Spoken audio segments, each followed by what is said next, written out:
Welcome lovers, welcome to physics lover YouTube channel. Continuity and differentiability में आज मैं आपके सामने लास्ट टॉपिक डिस्कस करूंगा। हमारा जो लास्ट टॉपिक है वो है mean value theorem. Mean value theorem actually बहुत ही इंटरेस्टिंग टॉपिक है आपके सामने, और इसको पढ़ने में भी बेसिकली आपको काफ़ी ज़्यादा मज़ा आने वाला है। सो स्टार्ट करते हैं मीन वैल्यू थ्योरम। सबसे पहले हम मीन वैल्यू थ्योरम में देखेंगे, पहली जो थ्योरम होती है मीन वैल्यू थ्योरम में वो होती है I M V T.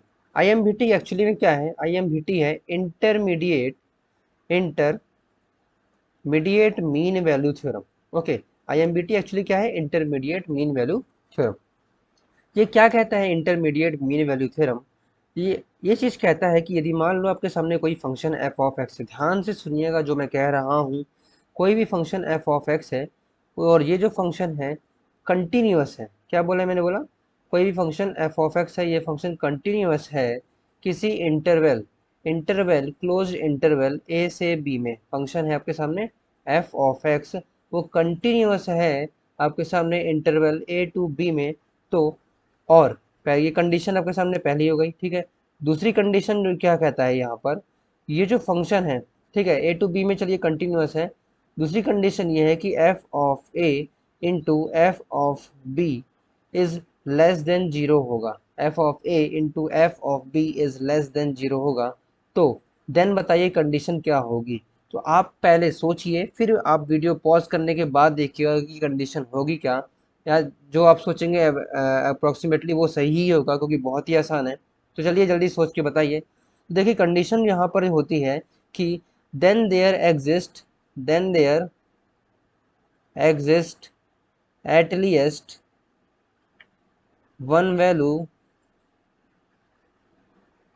Of x belongs to open interval x a to b. ठीक है, open interval A to B में कोई ना कोई एक ऐसी वैल्यू होनी चाहिए। Open interval A to B में कोई ना कोई ऐसी वैल्यू होनी चाहिए कि जहां पर एफ ऑफ एक्स क्या बन जाए? जीरो बन जाए। ठीक है, अब ध्यान से देखिएगा मैं क्या बोल रहा हूँ यहाँ पर। एफ ऑफ एक्स क्या बनना चाहिए? जीरो बनना चाहिए। कोई भी एक ऐसी एक्स पर, कोई भी ऐसे एक्स पर जो कि ए से ए के और बी के बीच में आएगा। आपको यदि अब तक समझ में आएगा तो अच्छी बात है, नहीं आया तो देखिए अभी मैं ग्राफ बनाऊंगा, तुरंत समझ में आ जाएगा कि मैं फिर बोलना क्या चाह रहा हूँ।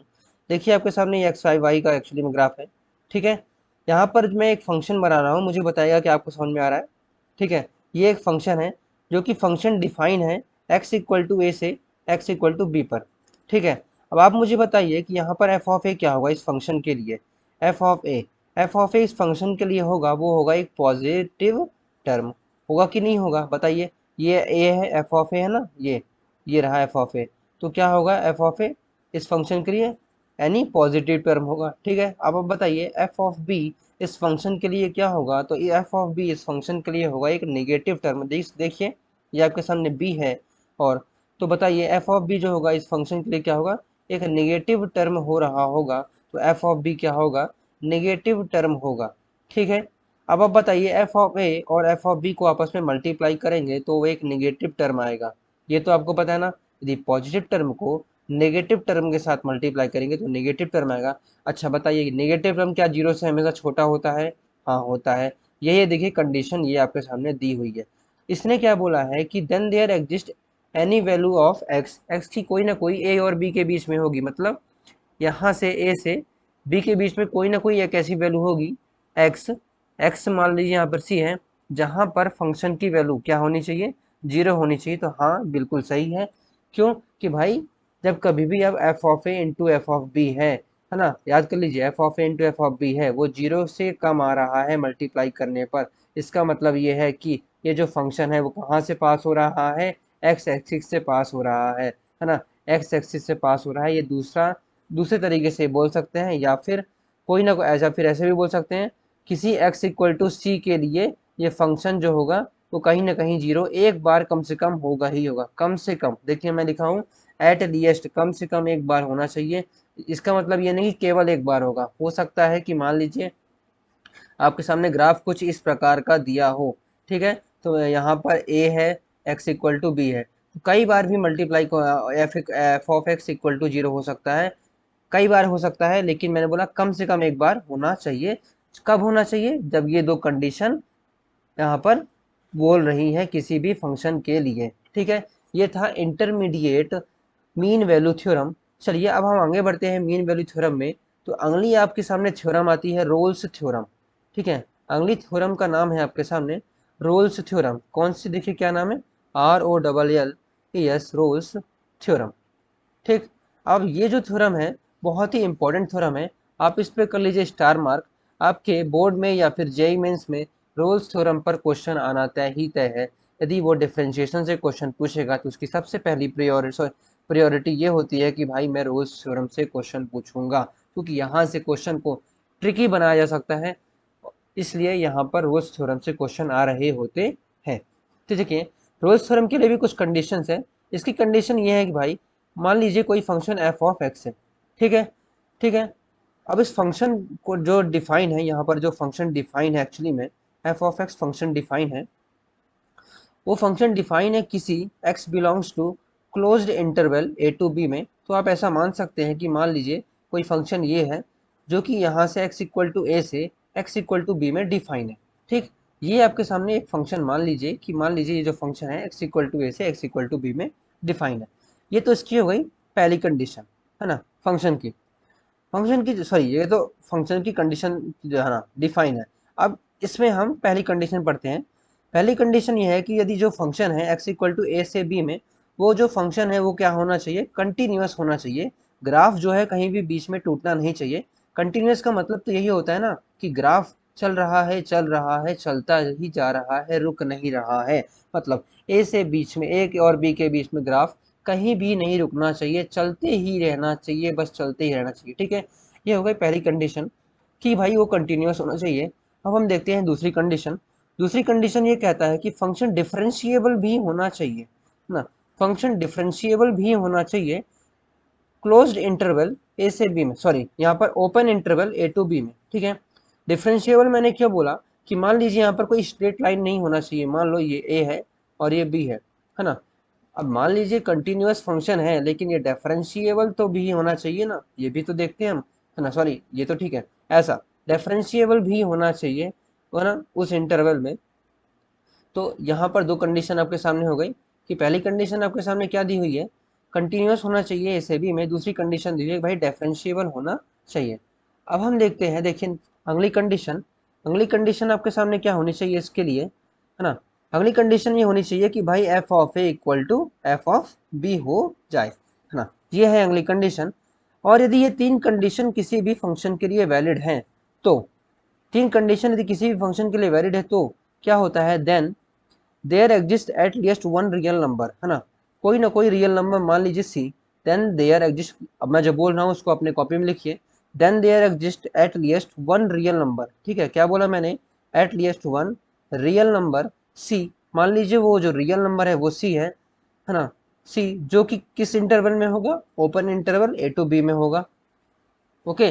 Then there exist at least one real number C such that, कुछ इस प्रकार, सच दैट कि जब आप डिफरेंशिएशन करें और उस वो सी की वैल्यू डाल दे डिफरेंशिएशन करने पर, तो वैल्यू क्या आनी चाहिए? जीरो आनी चाहिए।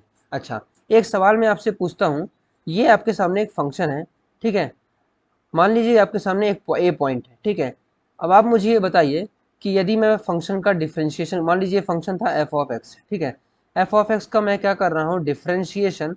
तो बताइए ए पर एफ ऑफ एक्स का डिफरेंशिएशन कर रहा हूँ किस पॉइंट पर? ए पर। तो क्या डिफाइन करता है?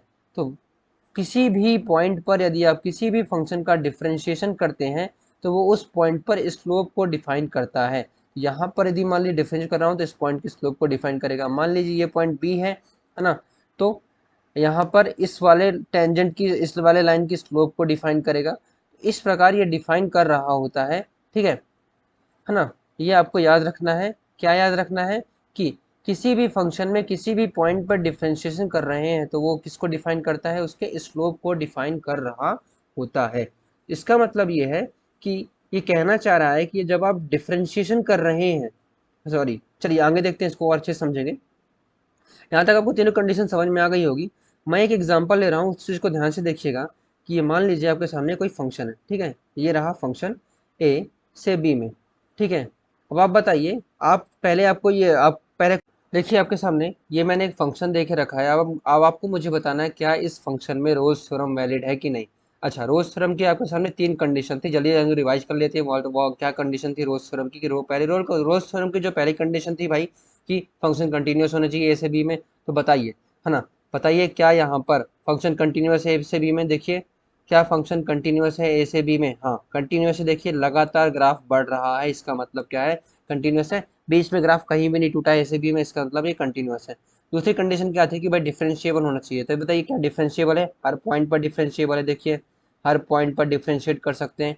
डिफरेंशिएट करने का मतलब क्या होता है किसी भी फंक्शन को कि भाई एक उस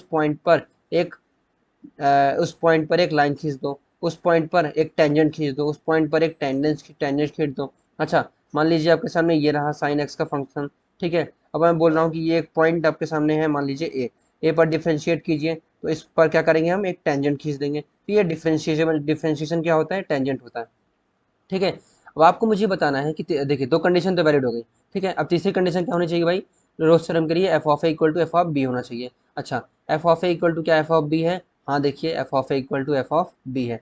तो उसने क्या बोला कि जब तीन कंडीशन ये ऐसी वैलिड होंगी, ठीक है, देन देयर एग्जिस्ट, है ना, डिफ्रेंशिएशन करने पर then there exist any F dash X for which F dash X equal to zero, ठीक है, कोई ना कोई होना चाहिए। इसका मतलब ये है कि जब हम डिफ्रेंशिएशन करें इस फंक्शन का, एफ ऑफ एक्स का डिफ्रेंशिएशन करें और उस पॉइंट पर स्लोप क्या होनी चाहिए, जीरो होनी चाहिए। तो इसका मतलब ये है यहाँ पर आप डिफ्रेंशिएशन करेंगे तो स्लोप जीरो नहीं आएगी। स्लोप जीरो का मतलब क्या है, स्लोप क्या होता है बेसिकली टेन थीटा होता है, ठीक है। अच्छा, एम क्या है, जीरो है। एम स्लोप को क्या करना है, जीरो करना है। अच्छा, जीरो का मतलब क्या है हमारी, tan theta equal to zero, theta का मतलब क्या हो जाएगा, जीरो। इसका मतलब ये है कि जो एंगल होगा वो जीरो हो रहा होगा। इसका मतलब आप मुझे बताइए क्या इस पॉइंट पर ऐसा कंडीशन वैलिड है। हाँ बिल्कुल इस पॉइंट पर ऐसी कंडीशन वैलिड है, जब हम डिफ्रेंशिएट करें और जो टेंजेंट बने वो एक्स एक्सिस के पैरेलल आएगी, उस केस में स्लोप क्या होता है, जीरो होता है। हाँ ये चीज़ वैलिड है। तो ये आपके सामने रोल्स थ्योरम है। रोल्स थ्योरम को आपको तीन कंडीशन याद रखनी है। क्या, पहला कंटिन्यूस होना चाहिए function close interval A to B में, डिफरेंशिएबल होना चाहिए function open interval A to B में। तीसरा कि भाई फंक्शन क्या होना चाहिए, F of A equal sorry, यहाँ पर जिस इंटरवल में हम फंक्शन को डिफाइन कर रहे हैं उसके एंड पॉइंट्स पर फंक्शन की वैल्यू इक्वल होनी चाहिए। अच्छा, ऐसा इसलिए उसने कहा कि देखिए एंड पॉइंट पर इक्वल होना चाहिए कि फंक्शन का ग्राफ कुछ ऐसा ना हो जाए, ठीक है। क्योंकि भाई यहाँ पर कि देखिए यदि मान लीजिए केवल कंटिन्यूस और डिफरेंशिएबल होता तो फंक्शन के ये भी तो सही, ये भी एक फंक्शन है, ठीक है, ये भी एक फंक्शन है यहाँ आपके सामने, है ना, ये भी एक फंक्शन है। लेकिन जब यहाँ पर F of A equal to F of B नहीं है तो ये वाली कंडीशन वैलिड नहीं हो रही है। अच्छा, ये वाली कंडीशन वैलिड नहीं हो रही है तो बताइए कोई ऐसा पॉइंट है यहाँ पर, है ना, यहाँ पर कोई क्या ऐसा पॉइंट है जहाँ पर डिफ्रेंशिएट करने पर जो टेंजेंट खींचते हैं, मान लीजिए यहाँ पर टेंजेंट खींच रहे हैं, यहाँ पर टेंजेंट खींच रहे हैं ना, मान लीजिए था, ठीक है। डिफरेंशिएट करने पर आप कोई भी टेंजेंट खींचेंगे उसकी स्लोप जीरो नहीं आएगी।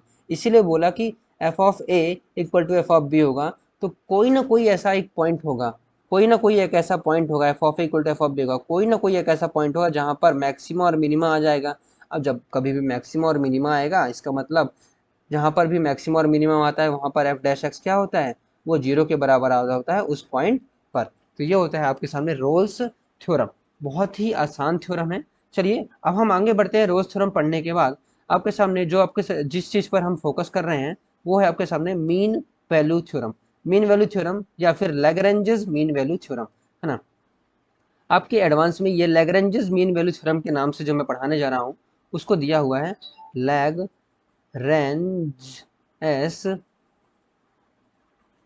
Mean value theorem. ओके, चलिए अब हम देखते हैं what is the Lagrange's mean value theorem. इस पे कर लीजिए स्टार मार्क। आपके यदि बोर्ड में रोल्स थ्योरम से यदि मान लीजिए मीन वैल्यू थ्योरम से क्वेश्चन आ रहे हैं तो एक रोल्स थ्योरम से क्वेश्चन आ सकता है और एक लैग्रेंजेस मीन वैल्यू थ्योरम से भी क्वेश्चन आ सकता है। इनसे क्वेश्चन आने के चांसेस जो मैं आपको बता रहा हूँ इस चैप्टर से 95% चांसेस इस चैप्टर से क्वेश्चन आएंगे, ठीक है, मीन वैल्यू थ्योरम के, because this a very very very important topic for JEE Mains JEE Advance board. बहुत ही इंपॉर्टेंट टॉपिक होकर आ रहा होता है डिफ्रेंसिएशन चैप्टर से। इसलिए नहीं समझ में यदि आपको आया तो आप वीडियो को दोबारा देख लें। बेसिकली समझ में आ जाना चाहिए क्योंकि बहुत ही ईजी तरीका है, ईजी तरीके से मैं आपको बता रहा हूँ और बहुत टफ चीज़ भी नहीं है, कोई भी आपको पढ़ाएगा तो बहुत ही आसान चीज़ है, बहुत ही आसानी तरीके से समझ में आ जाता है एक ही बार में। चलिए हम अपने वापस लैग्रेंजेस मीन वैल्यू थ्योरम में आते हैं। देखिए लैग्रेंजेस मीन वैल्यू थ्योरम क्या कहता है कि मान लीजिए आपके सामने कोई भी फंक्शन एफ ऑफ एक्स है ना, ये फंक्शन डिफाइन होना चाहिए for at X belongs to A to B, ये तो हमने सामने, ठीक है, ये फंक्शन है। तो देखिए कंडीशन यहाँ पे क्या देता है, कंडीशन भाई पुरानी दे रहा है भाई कि जो फंक्शन है वो क्या होना चाहिए भाई मेरे, कंटिन्यूअस होना चाहिए, फंक्शन कंटिन्यूअस होना चाहिए आपके सामने in close interval A to B में। फिर भाई दूसरी कंडीशन क्या होगी, तो तीनों में, दोनों में, पिछले दोनों में दी थी कि भाई जो फंक्शन है वो क्या होना चाहिए, डिफरेंशिएबल होना चाहिए open interval A to B में। यहाँ पर मैं वो क्या होना, एक्स बिलोंग्स टू है ना, X belongs to A open interval A to B में डिफरेंशिएबल होना चाहिए है ना। यहाँ पर केवल दो कंडीशन लग के आती है लैग्रेंजेस मीन वैल्यू थ्योरम में या फिर मीन वैल्यू थ्योरम में, है ना, दो कंडीशन लग के आती है। तो वो क्या बोलता है, यदि दो कंडीशन है then there exist at least one real number C, है ना, कोई रियल नंबर सी जो कि ए से एक और बी के बीच में होगा, कोई रियल नंबर सी। मान लीजिए ये आपके सामने ग्राफ है, ठीक है, ये आपके सामने है ए और ये आपके सामने बी, ए और बी के बीच में, ए और बी के बीच में कोई भी रियल नंबर सी होना चाहिए, है ना, कुछ इस प्रकार से कि जब आप फंक्शन को डिफ्रेंशिएट करो, कुछ इस प्रकार से फंक्शन को आप डिफ्रेंशिएट करो, वो किसके इक्वल आए, F of B minus F of A divide by B minus A, है ना, इस चीज के इक्वल आना चाहिए। क्या होना चाहिए भाई, then there exist at least one real number C such that F dash T is equal to F of B minus F of A divide by B minus A. ये आपको याद रखना है, वेरी वेरी इंपॉर्टेंट कॉन्सेप्ट होकर आ रहा होता है आपके सामने मीन वैल्यू थ्योरम का, ठीक है। यहाँ पर केवल दो ही कंडीशन है मीन वैल्यू थ्योरम, देखिए आपको याद रखना है मीन वैल्यू थ्योरम में कितनी कंडीशन है, दो कंडीशन, है ना। R M V T Rolle's mean value theorem में कितनी कंडीशन थी, तीन कंडीशन थी, है ना। एल एम वी टी या फिर एम वी टी में कितनी कंडीशन है, केवल दो कंडीशन है ना। और वहां पर हमने जो सबसे पहले क्या पढ़ा था, सबसे पहले हमने पढ़ा था I am V T intermediate mean value theorem, उसमें भी आपके सामने केवल एक ही कंडीशन आ रही होती है, वो कंडीशन क्या थी भाई कि F of A into F of B is less than zero. अच्छा आप ये चीज ध्यान दीजिएगा, मैं आपको सबसे पहले इंटरमीडिएट मीन वैल्यू थ्योरम पढ़ाया हूँ, ये आपके एनसीईआरटी में नहीं दिया हुआ है, पहले ही बता रहा हूँ। मैं आपको जेई मेंस के बेसिस पे, जेई मेंस के लिए पढ़ाया मैंने आपको लिए, जेई मेंस के लिए आपको मैंने पढ़ाया इंटरमीडिएट मीन वैल्यू थ्योरम। कभी कभी उसके ट्रिकी क्वेश्चंस आ रहे होते हैं मेंस में, हाँ, लेकिन एडवांस में जो है आरएमवीटी से काफ़ी ज़्यादा क्वेश्चन पूछे आ रहे होते हैं, और सबसे ज़्यादा क्वेश्चन जो पूछते हैं एडवांस में एलएमवीटी से, रोल्स मीन वैल्यू थ्योरम से पूछ रहे होते हैं। यहाँ पे आपके सामने क्या करता है वो, कि एक फंक्शन दे देता है, उसका डिफरेंशिएशन दे देता है, कभी आपको एफ ऑफ ए निकालना होता है या फिर एफ ऑफ बी निकालना होता है, या फिर इस रिलेशन को यूज करके एक नया रिलेशन फाइंड आउट करना होता है, इस प्रकार के क्वेश्चन। चलिए हम मीन वैल्यू थ्योरम में अब क्वेश्चन पढ़ने की कोशिश करते हैं, कुछ क्वेश्चन हम देखेंगे। तो सबसे पहले आपका मैं क्वेश्चन दे रहा हूँ, ये this is a question number one we will discuss. देखिए पहला क्वेश्चन आपके सामने क्या दिया हुआ है, verify Rolle's theorem for the function y is equal to X square plus two, जहाँ पर आपके सामने दो चीज़ें दी हुई है, a equal to minus two and b equal to two. तो उसने बोला है कि ये कंडीशन है, इसमें आपको रोल्स थ्योरम क्या करना है, वेरीफाई करना है। तो वेरीफाई करने से पहले आपके दिमाग में सबसे पहले क्या चीज़ें आएंगी, सबसे पहली चीज़ आएंगी कि भाई रोल्स थ्योरम है क्या। तो रोल्स थ्योरम क्या बोलता है, मैंने बोला आपको पढ़ाया ना रोल्स थ्योरम, क्या कंडीशन बताइए, कि कोई एफ ऑफ एक्स फंक्शन है ना, रोल्स थ्योरम जो फंक्शन है वो यदि ए से बी में डिफाइन है, देखिए यहाँ पर एक फंक्शन दिया है एफ ऑफ एक्स, यहाँ पर ए और बी में डिफिनेशन भी दी हुई इस फंक्शन की।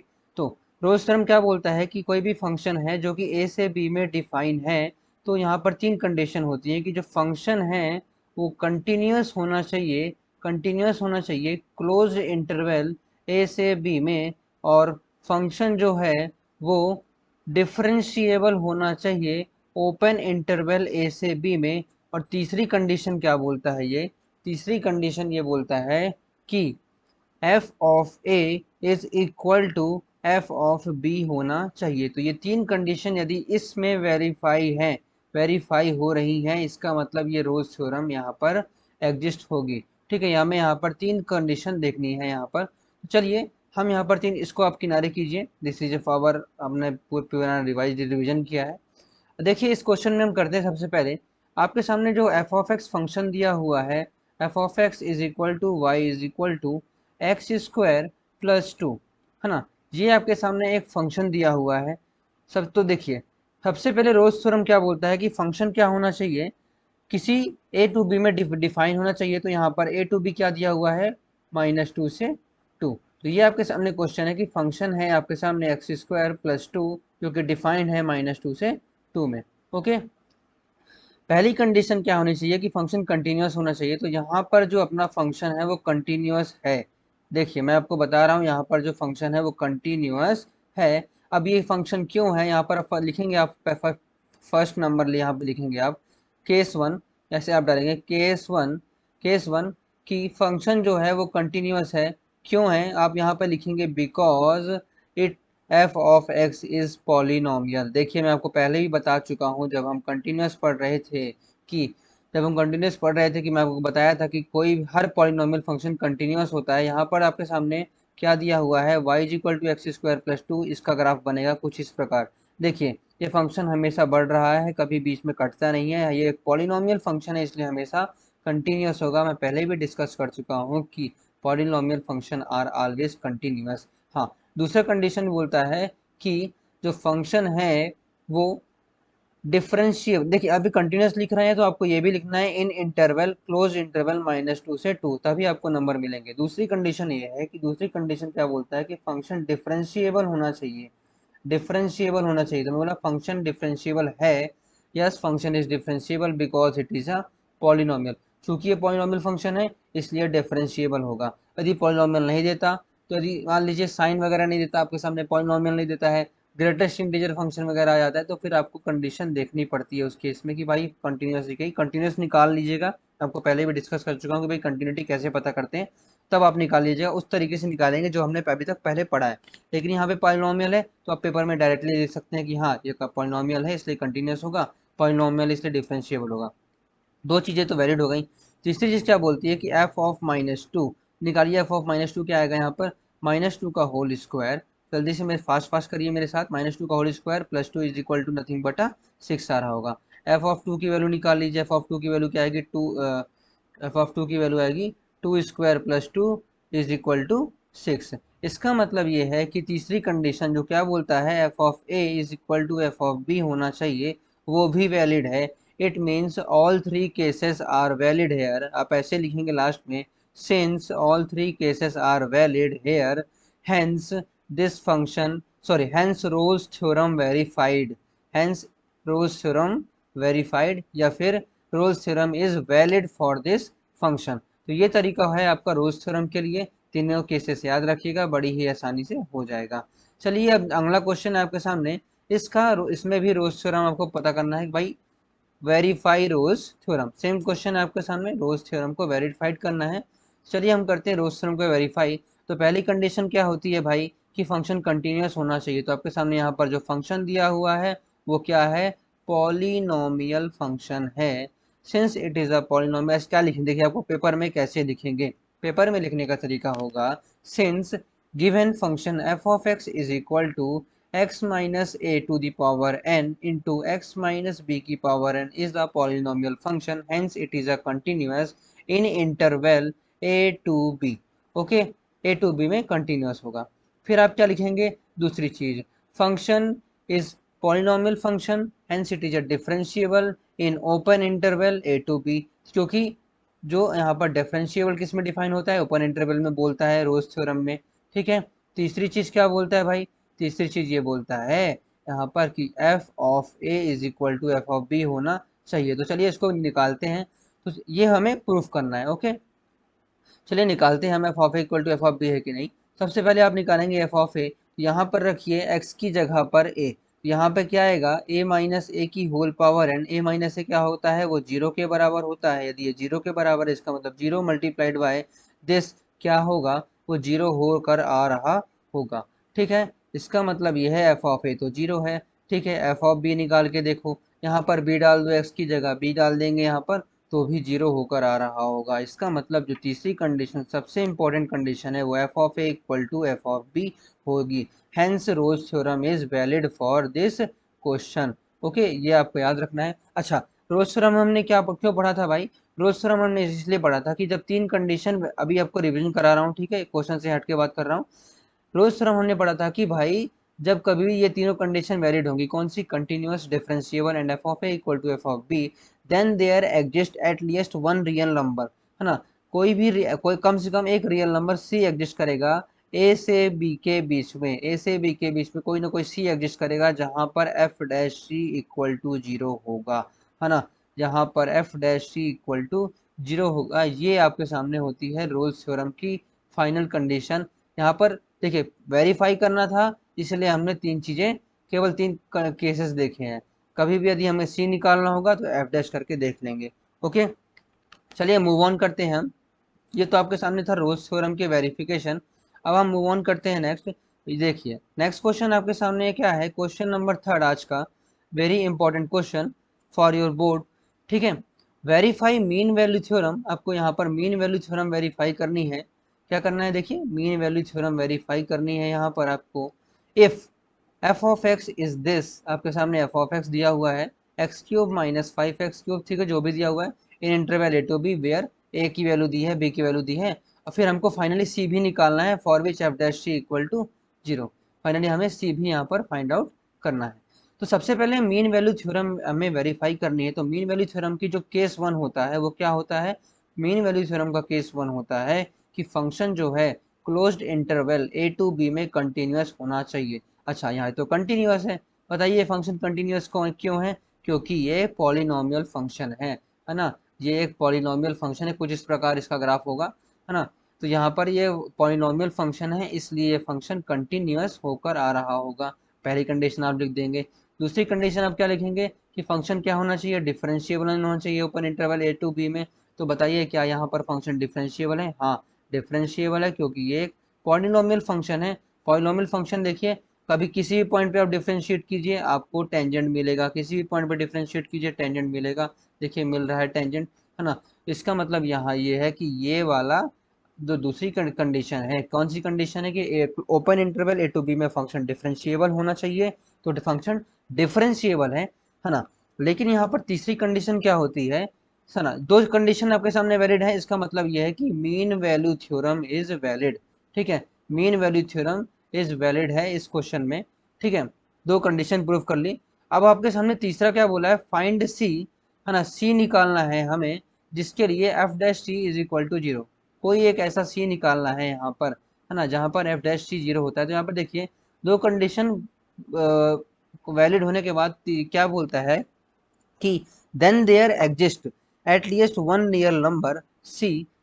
कंडीशन क्या होती है, then there exist at least one real number C, कोई भी रियल नंबर सी ऐसा एग्जिस्ट करेगा यहाँ पर जिसके लिए F of C is equal to F of B minus F of A. तो क्या है आपके सामने यहाँ पर, देखिए मीन वैल्यू थ्योरम की केवल दो ही केसेस होते हैं, और केस के बाद क्या बोलता है वो, केस के बाद ये बोलता है देन देयर एग्जिस्ट, कम से कम एक रियल नंबर तो होना चाहिए, है ना, ए से बी के बीच में, ए से बी के बीच में कम से कम एक रियल नंबर तो ऐसा होना चाहिए जिस, जो कि ये कंडीशन को वेरीफाई करे। तो देखिए हमें क्या निकालना है, सी निकालना है यहाँ पर, for which F dash C equal to zero, F dash C equal to क्या होगा, जीरो होकर आ रहा होगा। तो सबसे पहले आप देखिए यहाँ पर एफ डैश सी आप निकालिए, तो एफ डैश सी निकालेंगे, यहाँ पे क्या आएगा आपके सामने, बेसिकली ये आएगा 3x² माइनस 5 × 2x। देखिए मैं डिफ्रेंशिएशन कर रहा हूँ यहाँ पर एफ ऑफ एक्स फंक्शन का, बहुत ही कोई बड़ी बात नहीं है, सिंपल बात है, माइनस 3x का डिफ्रेंशिएशन 3 हो जाएगा। फिर आपको क्या करना है भाई, ये एफ डैश एक्स निकल गया, अब इसको एफ डैश सी बना दीजिए। एफ डैश सी बनाएंगे तो क्या हो जाएगा, यहाँ से ये बन के आएगा 3c² माइनस 10c माइनस 3, ठीक है। इसका मतलब ये है कि इस वाले में आप ऐसे लिख सकते हैं 3c² माइनस 10c माइनस 3। अच्छा अब आपको क्या करना है, एफ ऑफ बी करना है और एफ ऑफ ए निकालना है। तो एफ ऑफ बी क्या हो जाएगा, बी क्या दिया हुआ है आपके सामने, 3 दिया हुआ है। इसका मतलब यहाँ पर एफ ऑफ बी क्या आएगा, निकालिए F of B, F of B आएगा 3³ माइनस 5 3² माइनस ऑफ 3 × 3। इसी प्रकार आप निकाल लेंगे F of A, F of A क्या आएगा आपके सामने 1³ माइनस 5 माइनस 3, ठीक है। फिर आप क्या करेंगे यहाँ पर एफ ऑफ बी की वैल्यू रखेंगे, एफ ऑफ ए की वैल्यू रखेंगे, डिवाइड बाय बी माइनस ए रखेंगे। वहां से आपकी बनेगी क्वाड्रेटिक इक्वेशन। क्या बन के आएगी? क्वाड्रेटिक इक्वेशन बनेगी। वहां से आप सी की वैल्यू निकाल सकते हैं, वहां से आपको सी की दो वैल्यूज मिलकर आ रही होंगी। कंडीशन क्या बोलता है? एट लीस्ट वन वैल्यू होनी चाहिए। यहाँ पर दो वैल्यू आ रही है, अच्छी बात है। उसने कम से कम एक वैल्यू कहा है, ये नहीं कहा कि एक ही वैल्यू होगी। कंडीशन ये बोलता है कम से कम एक वैल्यू होनी चाहिए, या लेकिन यहाँ पर आपकी क्वाड्रेटिक इक्वेशन सॉल्व करने के बाद यहाँ पर कितनी वैल्यूज आएंगी? टू वैल्यूज आ रही होंगी सी की। आई थिंक वो आप फाइंड आउट कर चुके हैं, आप 10th 8th 9th में क्वाड्रेटिक इक्वेशन पढ़ चुके हैं, तो आपको ये पता होगा कि क्वाड्रेटिक इक्वेशन कैसे सॉल्व करना है। This was all about the concept this is used in this question. चलिए मूव ऑन करते हैं नेक्स्ट क्वेश्चन की ओर। ये आपके सामने बहुत ही इंटरेस्टिंग क्वेश्चन अब मैं आपको कराने जा रहा हूँ, इसीलिए अपने कान बिल्कुल खुले रखिएगा, because this is a question from JEE Mains. ये जेई मेंस में आया हुआ क्वेश्चन है, मैं आपके सामने ये डिस्कस करता हूँ।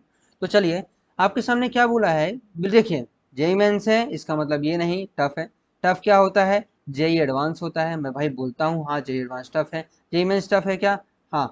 टफ क्वेश्चन बेसिस पे नहीं है, कंपटीशन ज़्यादा है इस बेसिस पे है। क्वेश्चन उतने टफ नहीं आ रहे होते, जो बच्चे प्रैक्टिस करते हैं उनके लिए मैं बता दूं कि जेई मेंस के क्वेश्चन उतने टफ नहीं आते हैं जितने एडवांस में आते हैं। ठीक है, तो ये जेई मेंस का क्वेश्चन है, तो आपके सामने ये इजी होकर आ रहा होगा। चलिए हम डिस्कस करते हैं। आपके सामने पहली कंडीशन यहाँ पर दी हुई है, 2a plus 3b plus 6c equal to 0। फिर हमें प्रूफ करना है कि equation ax square plus B x plus C equal to 0 के लिए ये जो इक्वेशन है इसके कम से कम एक रूट हो ओपन इंटरवल 0 to 1। अच्छा, यहाँ पर एक कहने वाली बात है कि यहाँ पर क्या दिया हुआ है? ओपन इंटरवल दिया हुआ है। ठीक है, ओपन इंटरवल दिया हुआ है। ठीक है, हमने अभी तक जितने भी केसेस पढ़े हैं, एल एम वी टी हो या फिर आर एम वी टी हो, रोल्स मीन वैल्यू थ्योरम हो या फिर लैग्रेंजेस मीन वैल्यू थ्योरम हो या फिर साधारण मीन वैल्यू थ्योरम हो, उन सभी की शुरुआत हमने की थी क्लोज इंटरवल ए से बी में। ठीक है, क्लोज इंटरवल ए से बी में की थी। अच्छा, पेपर में हमें कैसे पता कि भाई हमें यहाँ पर मीन वैल्यू थ्योरम लगानी है ना? वो चीज़ आपको सोचनी पड़ेगी भाई। मैं यहाँ पे आपको बता दिया भाई मीन वैल्यू थ्योरम लगाओ, चलो कोई बात नहीं है। पेपर में कैसे सोचेंगे? तो देखिए, पेपर में मीन वैल्यू थ्योरम यदि हमें सोचनी है तो सबसे पहले जो हमारा जो कंडीशन दे रहा है यहाँ पे क्या दिया है? At least one root. ये सबसे बड़ी कंडीशन है आपकी कि पेपर में आपको दिमाग में आना चाहिए भाई कम से कम एक रूट की बात कर रहा है। और जहां कभी भी ऐसे बात करता है भाई, इक्वेशन दिया हुआ है और इंटरवल दिया हुआ, याद रखिएगा, इक्वेशन दिया है, इंटरवल दिया हुआ है और रूट्स की बात कर रहा है, इसका मतलब वहां पर मीन वैल्यू थ्योरम लगाएंगे। 99% मीन वैल्यू थ्योरम से ही आंसर आ रहा होगा। तो यहाँ पर क्या था? ओपन इंटरवल दिया हुआ था। हमारे सामने यहाँ पर फंक्शन क्या दिया है? मान लीजिए जी ऑफ एक्स दिया हुआ है, ए x square plus 3x plus C equal to 0। ये एक इक्वेशन दी हुई थी। तो हम यहाँ पर देखिए, ओपन इंटरवल है, हमने पढ़ा है क्लोज इंटरवल में, तो चलिए इसको हम ऐसा इक्वेशन बना लेते हैं जो कि क्लोज इंटरवल के लिए वैलिड, क्लोज इंटरवल 0 से 1 के लिए वैलिड हो। इसका मतलब ये है कि इस फंक्शन का हम इंटीग्रेट करके एक डिफरेंशियल फंक्शन बना लेते हैं। यहाँ पर एफ ऑफ एक्स जो फंक्शन होगा, देखिए ध्यान से देखिएगा, एक्स की पावर 3 डिवाइड बाई 3, यहाँ पर ये ऐसे बनकर आ रहा होगा, plus B X square divide, ये एक देखिए मैं इंटीग्रेशन कर रहा हूँ, इसको मैं एक इंटीग्रेशन कर रहा हूँ। क्यों कर रहा हूँ? क्योंकि यहाँ पर मेरी कंडीशन क्लोज इंटरवल 0 से 1 में वैलिड होगी, इसलिए मैंने इसको इंटीग्रेट कर लिया। ठीक है, जी ऑफ एक्स को इंटीग्रेट किया, नया फंक्शन एफ ऑफ एक्स बना। इंटीग्रेशन आपको पता है ना क्या होता है? ए x 2 plus 1 divide by 2 plus 1। ठीक है, b x 1 plus 1 divide by 1 plus 1। फिर यहाँ पर सी एक्स की पावर 0 दिया हुआ है, प्लस 1 डिवाइड बाय 0 प्लस 1। ये इंटीग्रेशन आपको पता होगा कैसे करते हैं। ठीक है, ये आपके सामने आ गया। ये चलिए, ये एक इक्वेशन बन गई। अब आपको प्रूफ करना है कि कम से कम रूट है, एक रूट है इनके बीच में। ठीक है, ये इक्वेशन, ये चीज हमें प्रूफ करनी कि इनके बीच में कम से कम एट लीस्ट वन रूट है। तो चलिए, उसके लिए एट लीस्ट वन रूट कब होता है भाई? हम रोल्स मीन वैल्यू थ्योरम में पढ़े थे कि जब कभी भी F of A is equal to F of B होता है, तो हम बोल एफ ऑफ बी होता है तो हम ये बोल देते हैं कि भाई एट लीस्ट वन रूट होगा। ठीक है, हमने मीन वैल्यू थ्योरम में पढ़ा था कि जब कभी भी f dash is equal to f dash a equal to f dash f of B minus F of c divide by B minus c होगा, तो एटलीस्ट वन रूट होगा। ये दो चीजें हमने पढ़ी ना, एक आरएमवीटी पढ़ी है, एक हमने एलएम मीन वैल्यू थ्योरम पढ़ी है। दोनों में से कोई भी थ्योरम आप लगाइए यहाँ पर, आप दोनों में से कोई भी एक थ्योरम लगा के देखिए कौन सी यहाँ पर वैलिड हो रही है। तो सबसे पहले हमारा यहाँ पर जो काम होगा वो काम ये होगा कि हमें यहाँ पर देखिए कंडीशन क्या दी, हमें एक फंक्शन माना है, इस फंक्शन की वैल्यू 0 है, हमें ये नहीं पता है कि नहीं। तो चलिए हम यहाँ पर सबसे पहले यहाँ पर एफ ऑफ वन निकाल लेते हैं। हम यहाँ पर अपने मन से वन, और देखिए अपने मन से नहीं ले रहे हैं क्योंकि देखिए यहाँ पर 0 दिया हुआ है और यहाँ पर 1 दिया हुआ है। चलिए यहाँ पर एफ ऑफ वन की वैल्यू रखिए। एफ ऑफ वन क्या आएगा, a into one plus b divide by two plus c. ठीक है, इसका मतलब ये किसके इक्वल आ जाएगा आपके सामने, 2a plus 3b plus 6c का होल डिवाइड बाय 6। ये आपके सामने एफ ऑफ वन की वैल्यू आ गई। ठीक है, आरएमवीटी क्या बोलता है, रोज रोज थ्योरम बोलती है कि F of zero equal to F of one होना चाहिए, यही बोलती है ना रोज थ्योरम। ठीक है, हमने एफ ऑफ वन निकाल लिया। एफ ऑफ जीरो निकाल के देखो, एफ ऑफ जीरो क्या आएगा, देखिए यहाँ पर एक्स है, एक्स है, एक्स है, इसका मतलब zero plus zero plus zero, F of zero तो जीरो आ रहा है। मतलब यहाँ पर हमारे पास सामने रोज थ्योरम कब वैलिड होगी, रोज थ्योरम तब वैलिड होगी जब F of one equal to F of zero होगा। लेकिन एफ ऑफ जीरो तो जीरो आ रहा है, F of one equal to F of zero होगा। यहाँ पर एफ ऑफ जीरो की वैल्यू हमको पता है, इसकी वैल्यू नहीं पता। लेकिन क्वेश्चन में एक कंडीशन दे रखा है कि 2a plus 3b plus 6c equal to zero है। इसका मतलब यह है कि इसकी वैल्यू क्या आ रही होगी, जीरो आ रही होगी। यदि ऐसा है, यदि ऐसा है हमारे सामने F of one equal to F of zero हो रहा है, इसका मतलब ये है कि रोल्स थ्योरम वैलिड। हमारे सामने कंडीशन क्या आ गई भाई कि यहाँ पर F of zero is equal to F of one हो जाएगा। इसका मतलब ये है कि ये हमारे सामने रोल्स थ्योरम वैलिड है। अच्छा, Rolle's theorem valid, Rolle's theorem valid है क्या, अभी क्या कह सकते हैं, रोल्स थ्योरम वैलिड होती है तो उसके बाद एक कंडीशन में बताया था कि एट लीस्ट सी, कोई भी सी एग्जिस्ट करना चाहिए जहाँ पर ए टू बी में। तो देखिए रोल्स थ्योरम हमने वैलिड कर ली, इसका मतलब ये है कि कोई ना कोई सी जो होगा वो ए से ए और बी के बीच में होगा, है ना, कोई ना कोई सी एग्जिस्ट करेगा ए और बी के बीच में, such that, such that F dash x is equal to zero. अच्छा, अब एफ डैश एक्स क्या है भाई, ये भी कंडीशन आपको याद रखनी, क्या एफ डैश एक्स जीरो है, चेक कर लीजिए। यदि ये सही है इसका मतलब सी एग्जिस्ट करेगा। तो चलिए एफ डैश एक्स क्या होगा, एफ डैश एक्स आपके सामने जो है वो क्या हो जाएगा, यहाँ से वो हो जाएगा आपके सामने a x plus B x plus c. अच्छा, आपके सामने क्वेश्चन में कंडीशन दी हुई थी कि भाई a x plus B x plus c, a x square plus B x plus C equal to zero है। इसका मतलब यहाँ पर एफ डैश एक्स जीरो है और आपके सामने एफ डैश एक्स जीरो है, इसका मतलब कोई ना कोई सी ऐसा एग्जिस्ट होगा जो कि ए और बी के बीच में एग्जिस्ट कर रहा होगा। चलिए, ये आपके सामने था क्वेश्चन नंबर 4। तो चलिए मैं आपको एक होमवर्क देना चाहता हूँ इसी में, आप इसको अपने से ट्राई कीजिएगा। चलिए मैं आपके सामने होमवर्क यहाँ पर लिख देता हूँ। तो चलिए आपको दे रहा हूँ एक बहुत ही खूबसूरत क्वेश्चन जिसे मैं अगले वीडियो में डिस्कस कर दूंगा थोड़ा सा टाइम निकाल के। देखिए क्वेश्चन क्या है आपके सामने, क्वेश्चन है if F of x is differentiable function, यदि एफ ऑफ एक्स एक डिफरेंशिएबल फंक्शन है और f of one equal to दो है ना, फंक्शन डिफरेंशिएबल है, F of one equal to दो दिया है, f dash x is greater than equals to two, तीसरी कंडीशन। देखिए ये जो greater than equals to two है, for all x belongs to open interval one से सिक्स, ओपन इंटरवल वन से सिक्स में है और हमें क्या करना है, प्रूव करना है F of six is greater than equals to eight.